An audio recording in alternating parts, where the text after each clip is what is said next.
Amalan apa yang bisa saya lakukan buat diri sendiri dan orang tua yang telah meninggal agar diringankan dari jauh dari azab kubur? Apakah azab kubur itu kekal buat kaum muslimin? Sebenarnya bukan hanya meringankan, bisa dihilangkan azab kubur itu. Kalau seseorang anak misalnya sering beristighfar kepada Allah untuk orang tuanya, dia sering beristighfar, ya Allah ampunilah kedua orang tuaku, seperti doa yang masyhur Allah ajarkan, Rabbi ghafirli wali walidayya.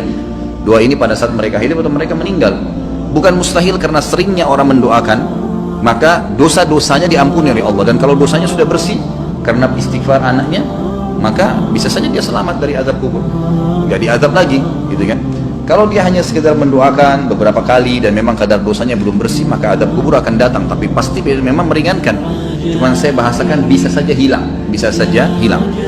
Kalau penanya ini yang maksudkan adalah apa yang saya harus kerjakan selama saya hidup, perbanyak amal soleh, semua amal soleh. Jangan tinggalkan peluang apapun dalam mengerjakan kegiatan atau perbuatan amal soleh apapun, sekecil apapun, apa saja, senyum dengan muslim, bersedekah dengan 1.000 rupiah, apa saja yang kebetulan Allah sedang mudahkan di depan mata kita, jangan disia-siakan, kerjakan semua. Sebagaimana sabda Nabi SAW, la tahkiranna minal ma'rufi syai'a, jangan pelit-pelit dengan perbuatan amal soleh. Kita temui ada satu orang yang lagi sedih, senangkan dia, tanya ada masalah apa, hibur, berikan nasihat. Ada orang yang sedang salah, luruskan dengan nasihat. Ada orang sedang butuh, kita bantu. Ada orang sedang sakit, dijenguk. Ada orang yang sedang terdolimi, kita tolong, gitu ya. Seperti itu. Jadi memang apa saja amal soleh. Ada orang yang sedang minta-minta, kita berikan. Jadi memang kita melakukan amal-amal soleh dan tidak ya memilih-milih amal soleh tersebut. Kita tidak pernah mengetahui kadar pahala yang telah Allah janjikan. Lakukan saja. Ada satu wanita namanya Zubaidah. Zubaidah ini istrinya Harun al-Rashid. Kalau teman-teman pernah dengar, ada satu khalifah Abbasi ya, dinasti Abbasiyah namanya Harun Rashid. Orangnya sangat terkenal dengan wibawahnya, dengan kekuatan militernya. Waktu itu Islam sangat berjaya gitu. Istrinya namanya Zubaidah, terkenal sekali.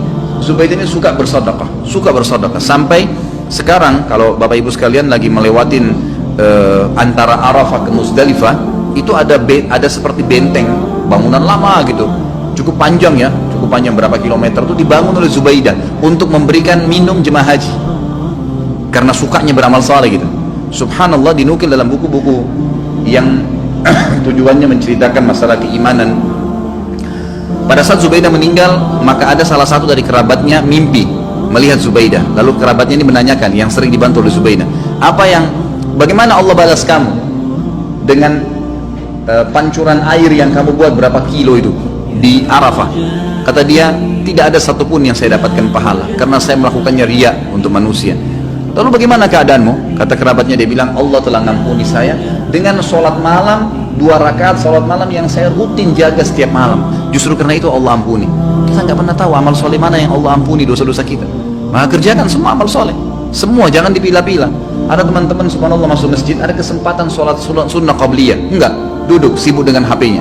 Ada kesempatan lagi macet jalanan, bisa buka HP untuk baca Quran, bukan baca SMS, baca Al-Quran. Beberapa ayat bisa dilakukan sebenarnya, gitu ya. Tapi nggak dilakukan. Ada orang yang lagi minta, dibisikin sedikit sama syaitan, sudahlah, dia sudah mampu, nanti aja, nanti di depan. Kita nggak sedekah, enggak. Semua peluang amal soleh lakukan, semua amal soleh lakukan. Dan ingat, untuk beramal soleh harus Bapak Ibu sekalian dipaksakan. Nggak bisa, nggak bisa. Kalau Bapak Ibu tidak paksakan sholat malam, percaya lisan saya tidak akan pernah sholat malam sampai mati. Kalau kita tidak pernah paksakan, jadwalkan, ambil tuh Quran di rak untuk dibaca, maka kita tidak akan pernah baca. Karena syaitan itu selalu memasukkan angan-angan, gitu kan? Kalau kita mau ibadah, dia nggak bisa bilang jangan ibadah, tapi diangan-anganin sama dia. Nanti sekalian baca, nanti sekalian baca sekian juz, sekalian, supaya kita undurnya sudah cukup untuk membuat kita meninggalkan amal soleh tersebut. Jadi kita harus paksakan. Allah mengatakan dalam Al-Quran, a'udzubillahi minasyaitonirrajim, walladzina jahadu fina lanahdiyannahum subulana.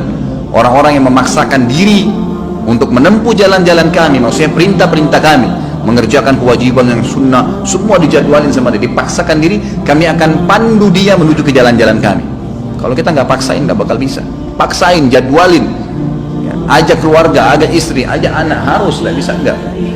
Selama hidup saya tidak rincikan, semua kesempatan amal soleh lakukan, yang wajib dan yang sunnah, ya, yang wajib dan yang sunnah.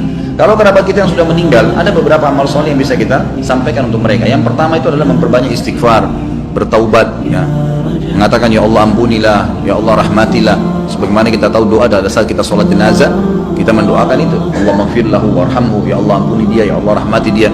Tadi doa Rabbi ghafirli wali walidayya untuk orang tua, itu juga termasuk minta agar diampuni. Allahumma ighfir lil muslimina wal muslimat, itu untuk orang hidup dan mati kita bisa doakan istighfar.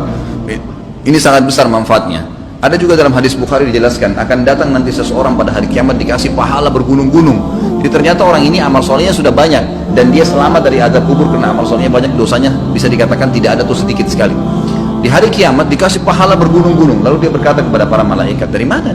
Saya tidak pernah saya tidak pernah kerjakan amal-amal ini. Dari mana? Setahu saya nggak ada karena semua amalnya sudah diperlihatkan. Dia bilang ini istighfar anakmu untukmu. Karena pada saat istighfar, ya Allah ampunilah kedua orang tua aku, atau kita mengatakan Rabbi ghafirli wali walidayya, ternyata dosa mereka memang sudah bersih, udah nggak ada lagi, maka tetap itu dijadikan sebagai pahala karena tidak ada pembersihan dosa, maka jadi pahala buat mereka. Kemudian ilmu yang bermanfaat yang dia milikin, yang pernah diajarkan kepada kita, makanya saya sarankan orang tua agar selalu tiap hari berbicara dengan anak-anak, titipkan selalu pesan-pesan agama kepada mereka, masalah sholat, masalah apa saja, maka mungkin mereka akan jadikan sebagai prinsip hidup. Itu ilmu yang bermanfaat. Karena tidak semua orang bisa jadi penulis. Kalau antum bisa jadi penulis itu sangat bagus, menulis banyak karya tulis kemudian dibaca oleh orang-orang, itu sangat luar biasa. Seperti Syekh Abu Bakar Jazair sekarang, bukunya yang kita bedah ini, beliau sudah meninggal rahimahullah dan kita bisa belajarin ilmunya gitu kan. Tapi kalau tidak, maka apa saja. Termasuk ulama mengatakan kalau seorang ibu mengajarkan anaknya cara masak dan dia praktekin dalam hidupnya, itu ilmu yang bermanfaat. Seorang ayah mengajar anaknya untuk ke masjid, laki-laki misalnya mengajar anak-anak untuk mewajibkan mereka untuk pakai jilbab, lalu jadi prinsip hidup mereka, itu semua ilmu yang bermanfaat.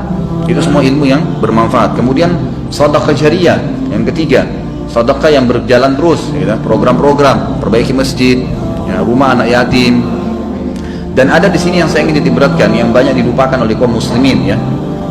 Kita masih jarang sekali berpikir untuk membiayai para dai-dai dan ulama-ulama kita. Ada tulisan buku yang insya Allah juga sudah saya tulis, ya, insya Allah saya terus akan penuhi poin-poinnya. Saya judulnya itu wahai muslim muliakanlah ulama. Kita kadang-kadang berpikir atau belum berpikir, ya, kalau bertemu antara seorang alim ulama memang dia sangat luar biasa ilmunya. Bertemu antara dia, kata ulama, ini pendapat para ulama, seorang alim bertemu dengan seorang fakir miskin, tapi si alim juga ini kehidupannya pas-pasan, yang mana didahulukan?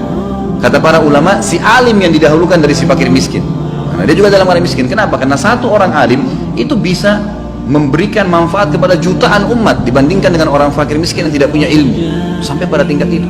Kalau di Saudi ada sponsor dai, ada pembiayaan para ulama. Tidak ada ulama itu yang sengsara. Kalau di Timur Tengah, mereka disiapkan segala-galanya oleh kerajaan atau oleh kaum muslimin yang membiayai mereka. Ini juga hal yang mendasar. Itu bisa menjadi sedekah jariyah karena pada saat dia ternyata melakukan, ya, taklim, dia bisa nulis buku, ya, dari sumbangan harta yang kita kasih, maka itu kita akan punya andil. Masjid dibangun, rumah anak yatim, memperbaiki janda-janda, rumah-rumah janda, kemudian membantu kaum muslimin kayak sekarang yang lagi, ya, tersiksa, ditampung mereka, kita sumbang. Itu semua hal-hal mendasar yang bisa menjadi perbanyak, ya, amal kita nanti pada saat meninggal. Kemudian haji dan umrah ini juga dibolehkan bagi orang yang hidup menghajikan dan mengumrahkan orang yang sudah meninggal atau orang yang sudah tidak mampu. Hadis Bukhari menjelaskan masalah itu. Seseorang datang kepada Nabi SAW berkata, ya Rasulullah, sungguh ya Rasulullah, orang tua saya, ayah saya sudah tidak mampu mengadakan perjalanan haji, umrah, bahkan musafir, tapi masih hidup, sudah tua sekali nggak mampu. Apakah boleh saya haji dan umrah untuknya? Kata Nabi SAW, umrah dan haji lah untuknya. Berarti orang tidak mampu boleh. Orang yang sudah meninggal adalah hadis Bukhari juga, seseorang sahabat pada saat sedang haji bersama Nabi SAW, lalu dia berkata, ya Allah, labbaik Allahumma hajjan an syubrumati. Ya Allah, saya niat haji untuk syubrumah, keluargaku yang sudah meninggal. Lalu Nabi SAW mengatakan, ahajjta an nafsik, kau pernah haji nggak buat dirimu? Dia bilang belum ya Rasulullah. Kata Nabi SAW, huj an nafsik thumma huj an syubrumati. Haji dulu buat dirimu, baru kau boleh hajikan kerabatmu yang sudah meninggal. Hadis ini juga menjelaskan bolehnya haji dan umrah untuk kerabat. Ini kurang lebih yang diberikan gambaran oleh para ulama.